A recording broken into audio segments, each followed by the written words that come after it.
Welcome to the final part 4 in this series, and I start by tightening the 3 coolant pump bolts.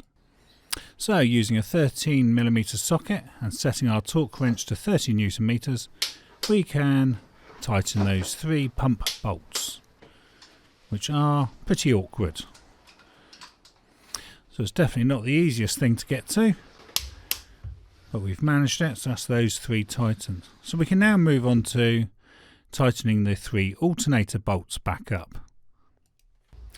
So for this we need a 10mm socket and we need to torque them to 25 Newton meters. At least the 2 top ones are a little bit more accessible. So because I drained the coolant, I will have an extra job, which is to now replace the coolant pipe and refill the coolant. So I'm just going to get that top coolant pipe back on. And I'm going to use the Facom clip tools there. So that seems to be nice and tight. Now I'm going to use a slightly different one for this, because this one actually holds the clips in tension so you can move them around. I'll put a link into the description to that one.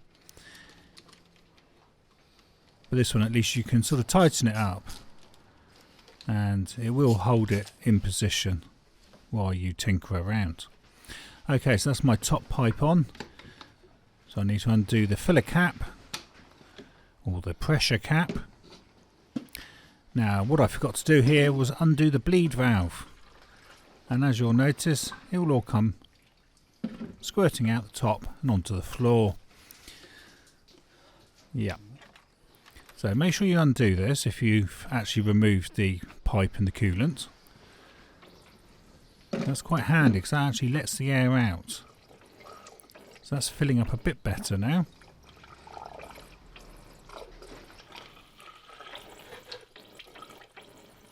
Certainly plenty of air coming out. So just pinch that tight now and replace the pressure cap, and then just top up the coolant bottle with the remainder. Obviously if you've lost some like I just did, you might need to add a bit more antifreeze. Okay, so on to our next job, which is to refit the auxiliary belt tensioner and its 3 bolts. So here's our tensioner, still with the pin in place, and there's 3 bolts there, and they are very awkward to get in, so you may need to use long nose pliers to get those in. So these 3 bolts will require a 10mm socket or a spanner, and we torque these to 9 Newton meters. So for torquing these, I will get my little mini torque wrench out and set that to 9. So the next job is to remove the threaded rods and refit the crush tubes. So the modular part can now go back onto the car, and we just pop these crush tubes back in and the 2 large bolts underneath. So I'm not going to tighten them up just yet, because I want to put the bumper carrier on first, just to make sure it lines up with all the bolts. So let's replace the bumper carrier and the 8 nuts and the 2 bolts. So here's our bumper carrier now, so we can just slide that on like so, pop all our fasteners on. I'm just going to do them up loose for the moment, because I just want to tighten those crush tubes underneath. So the crush tubes require a 16mm socket and they're torqued to 100 Newton meters. So that's those 2 done, and then we've got these 2 on the other side, and then we can move on to the bumper carrier. So we'll set our torque wrench to 22 Newton meters and using a 13mm socket we can tighten the 4 nuts and bolts on each side. That's 10 fasteners. And then we've got a couple down here at the bottom. So we'll just do these hand tight using a 10mm socket. So those are tightening the module to the crush tubes. And then don't forget to reconnect your horn, like so. And then pop the temperature sensor through the bumper carrier, ready for the outer bumper. So, now to replace the outer bumper with the 6 bolts and the various screws.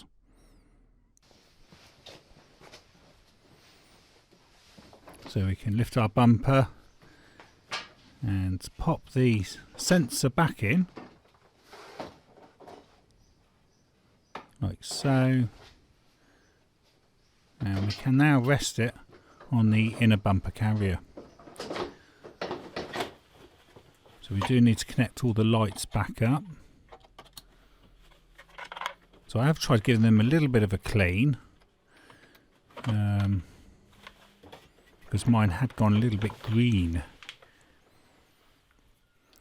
We'll do the other side.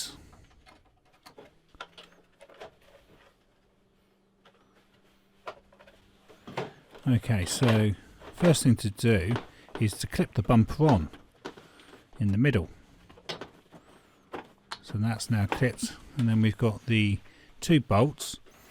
So these are a Torx 30, and I'm just going to tighten those up to hand tight, because it's obviously going on plastic, so you don't want to go too crazy and break the plastic. And then we've got the 2 bolts on each side, which is an 8mm socket. And remember that the horizontal one is longer than the vertical one. So that's both those in now.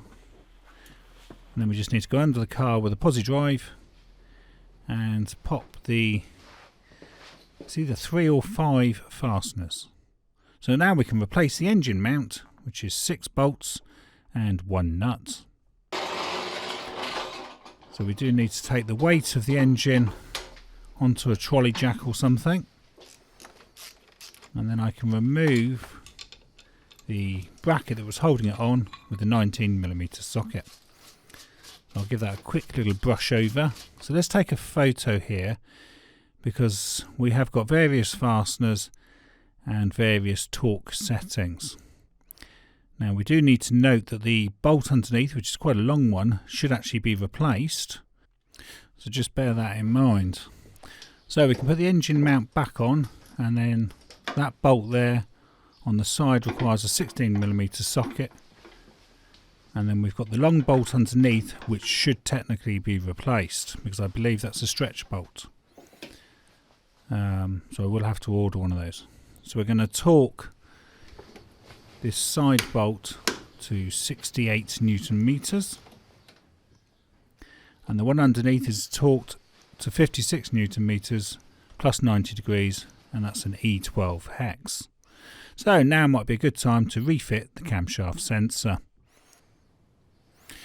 So I'm just going to pop a little bit of silicone grease on there, just to help the sensor go back in and to protect the seal. I have actually cleaned that sensor. There was some fine metal particles on that. So this bolt is a 10mm socket, and I should just tighten that very lightly. So now we can put the engine supporting bracket into position. I'll pop the nut on there, and there's 4 bolts that need to go in that. So you may find it a little bit easier if you wiggle the engine a bit, just so the bolts go in nicely, because you don't want to cross thread them accidentally. So these are tightened to 66 Newton meters with a 16mm socket. So the torque wrench is set to 66, and so once those are torqued, we'll go on to the single nut on the top, which is an 18mm socket, and that's torqued to 68 Newton meters. And while you're at it, it might be worth cleaning that earth strap, and that's tightened to 13.5 Newton meters using a 13mm socket. So now we can replace the crankshaft stroke harmonic pulley. So you are supposed to use a new bolt here, and I have bought a new bolt. Now you'll definitely want this tool. Without this tool it would be a real struggle. So let's get the car into 5th gear, put the foot brake on, and that should hold the pulley steady. So we put the thread of this tool on and just pinch that up, doesn't have to be in too tight, and then we can put the pulley on over the top. Try and line the white marks up like so. I'm going to put a bit of grease on there just to help this tool go on. I think you are supposed to grease these because there's going to be a lot of pressure on that, trying to tighten this pulley into place. So then, using a 24mm socket on this particular tool, I can then wind the pulley on. So I'll try and show you a different camera angle, and I'll speed it up so you can actually see the pulley going on, like so.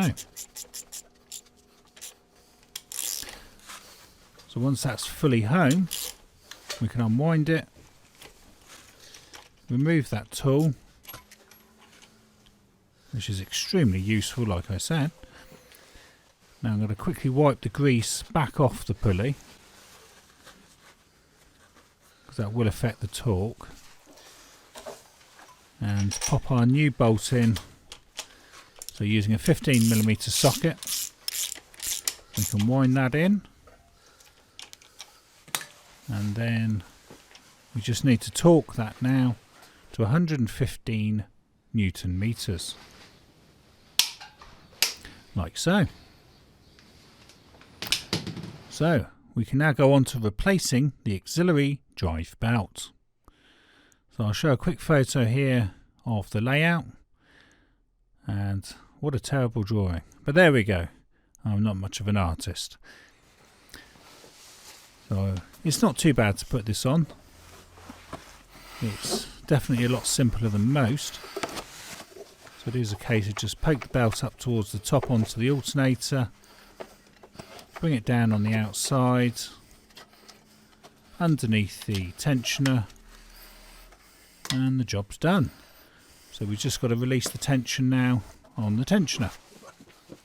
So I'll go back to the special tool. I'll put a link in the description again for this. So we just need to pop that on, take the tension off so that we can pull the pin out. There we are, pin's coming out, and then we can release the tensioner, and the belt is now tensioned. So things are getting there.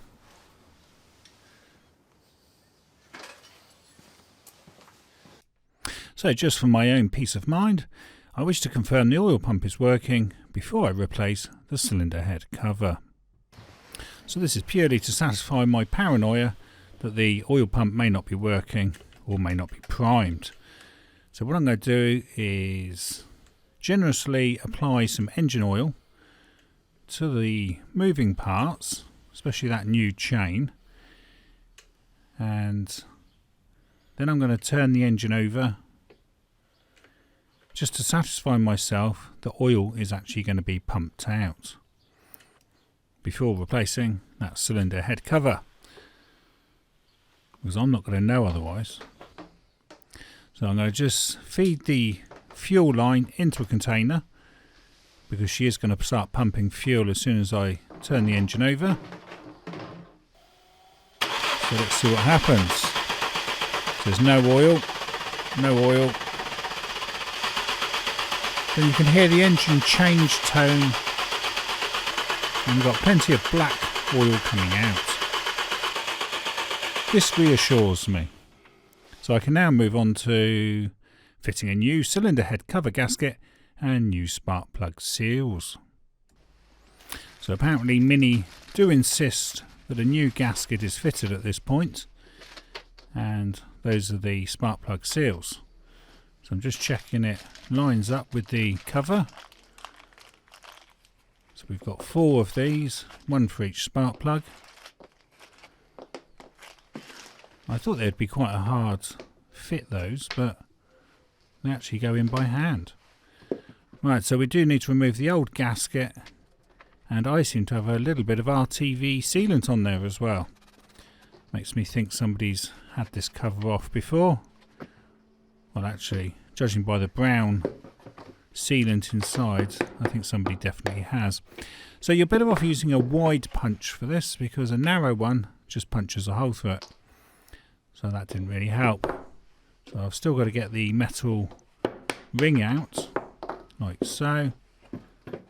So I think we'll try a wider punch this time.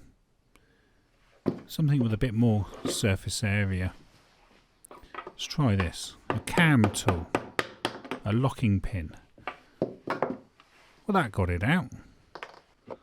So that was a lot better. So we'll get these out now. Just doing it at an angle so I can get the metal part, so I can push down on that. Get some more RTV sealant out, and we've definitely got some brown sealant there. I don't know what that's all about. I'm sure that's not from the Mini factory, what I'm pointing out at the moment. But anyway, right, so I'm just going to lightly oil the new seal. Now whether you're supposed to do that, I'm not sure, but I'm going to, just to try and help it sit in properly, because it is a very tight fit. So you do need to push quite hard and sort of work that seal in, because you definitely want to make sure it's completely seated, otherwise you're going to get oil coming out over the engine. So I'll speed this up a little bit. So it's all in there now.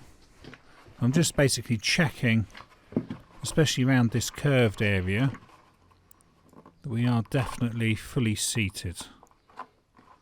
And that appears to be okay. So then what we need to do is pop the spark plug seals in.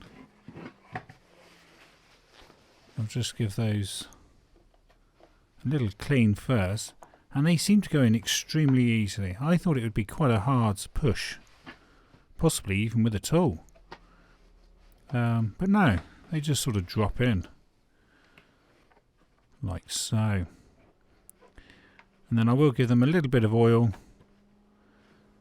just to ease them as they go back on over the spark plug tubes. Got a nice bit of soft focus here.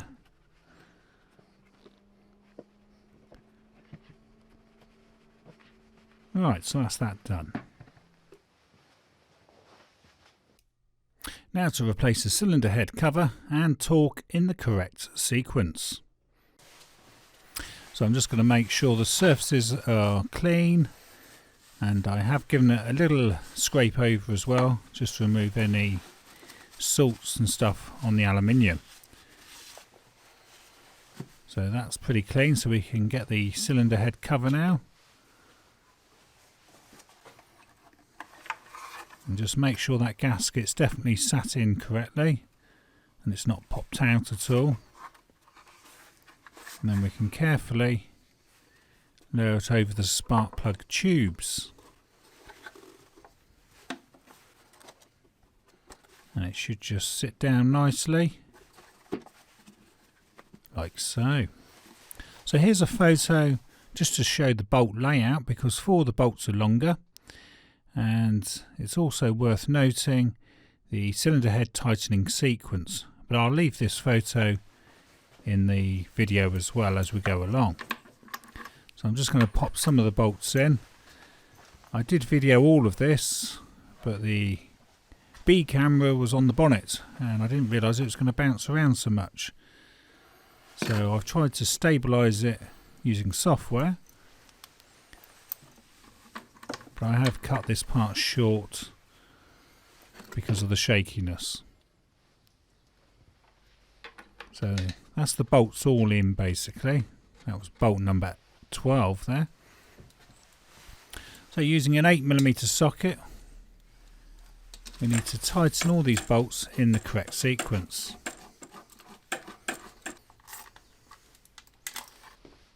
So that was just a pre-tighten up. So now we've set our torque wrench to 12 Newton meters, and there's your photo.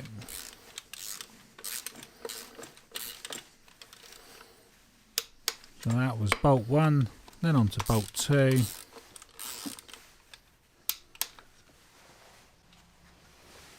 And then I'm just showing the last 2 here, which is bolt 11 and finally bolt 12.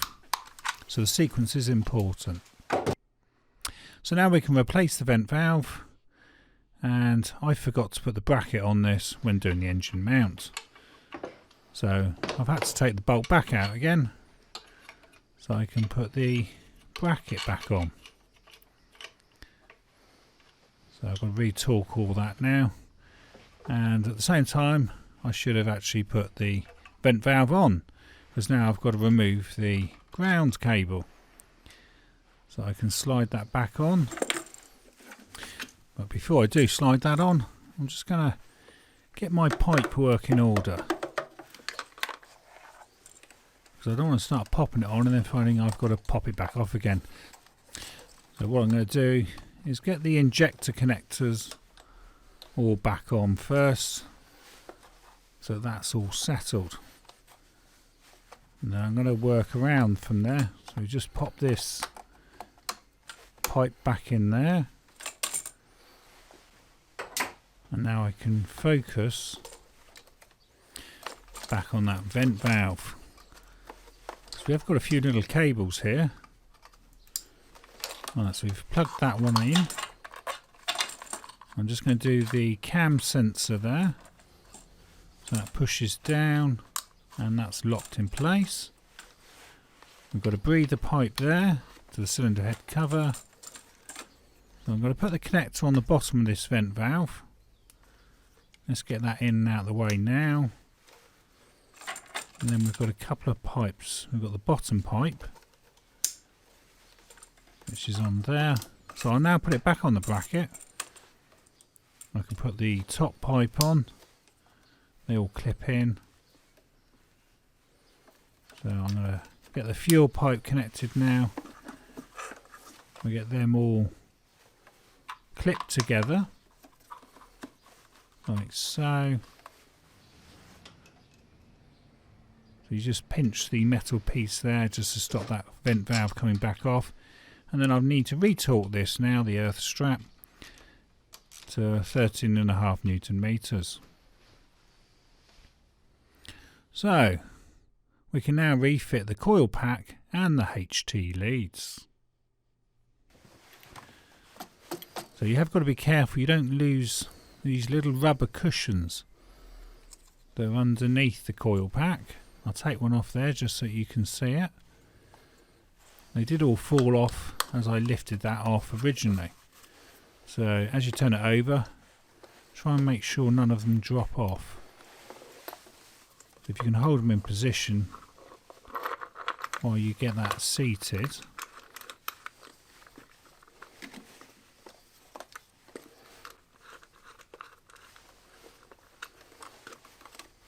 So that looks all organised. So we've got the connector at the back of the coil pack that just pushes on, and the little red locking clip is pushed over like so. That's locked in position.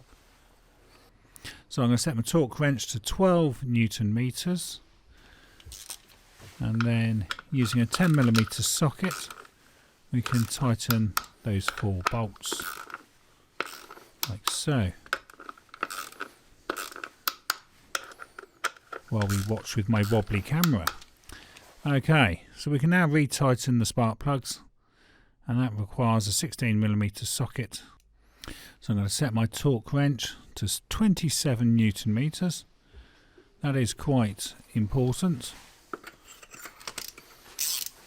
because these are going into an aluminium cylinder head. So you definitely don't want to over tighten these and strip the thread. Okay, so that's the spark plugs done, so we can now put the HT leads back on. They are numbered on the actual coil pack, so you can't really go wrong here.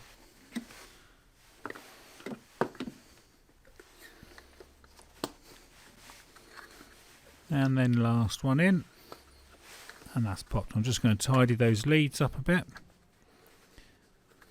because they're interfering with the oil filler cap. Okay, so that's looking good. So I now need to mess about with my broken breather hose. I'll have to buy another one of these, I think. So it's going to be a bit of a bodge job at the moment because the previous repair that the previous owner did sadly didn't last.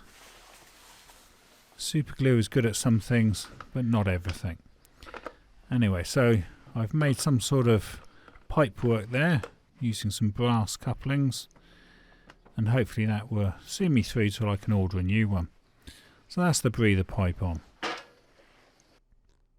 So now for the inner wheel arch liner, and here's a photo of that just to remind you that it's 8 plastic fixings and 3 posi drive screws. We just need to bring the liner up like so. We will speed some of this up because we did take it off, so we should remember. So that's one of the screws in, goes there, another one goes up underneath, and the third screw is actually at the front underneath the bumper. But here's the plastic poppers going in. I'll spare you the watching me do all of those. We'll just do a few of them. Perhaps remember to put the one underneath here because it's hidden away. And there is a tight one that's under that wheel arch as well. I'll just show that one. Okay, so now we need to replace the road wheel. So I'm just going to line that hole up there, try and make it a bit easier to fit. So this is a 17mm socket for the 4 bolts, and these will need to be torqued to 110 Newton meters when the car's on the ground, that is. Okay, so she's down on the ground, so I would like to know if she's going to start. So now for the moment of truth. So the moment of truth has come. So let's see what happens.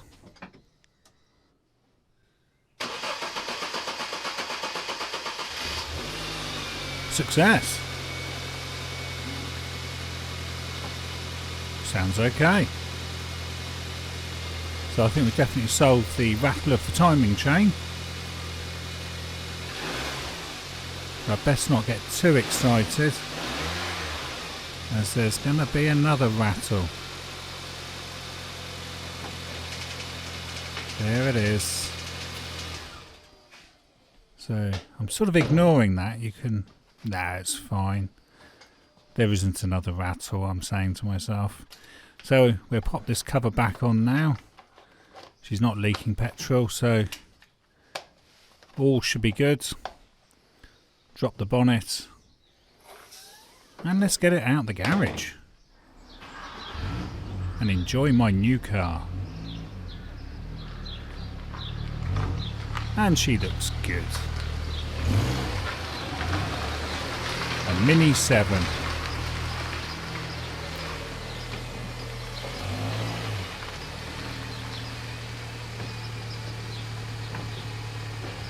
But the excitement is gonna fall off now. Oh, that doesn't sound good.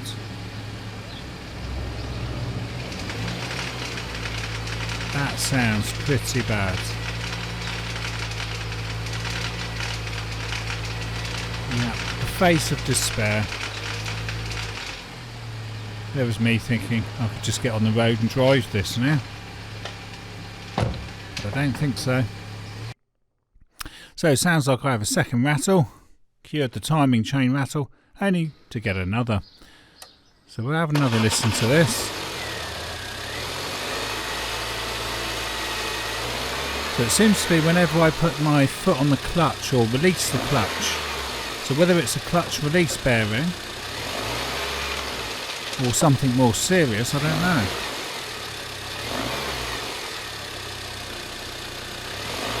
The engine's sounding okay. It does sound like it's something very loose. You'd almost think it was a piece of metal being whizzed around by the flywheel.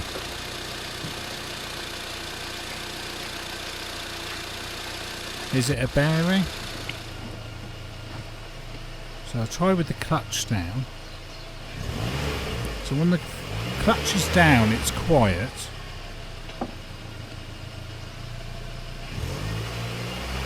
Everything sounds okay. There it is. That sounds pretty bad. Would a release bearing sound that bad?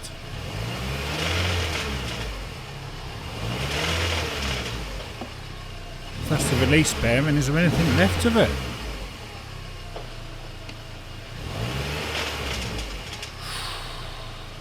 Looks like we've got another job. So you've been watching replacing your timing chain on a Mini 1R50. And this was part 4. And thank you for watching, and hope this video helps you replace your timing chain in your Mini R50 if you need to. This video was filmed and edited by me, Mark Savage, in May 2021, and I can be found on Instagram and Facebook under Coats and Gaiters.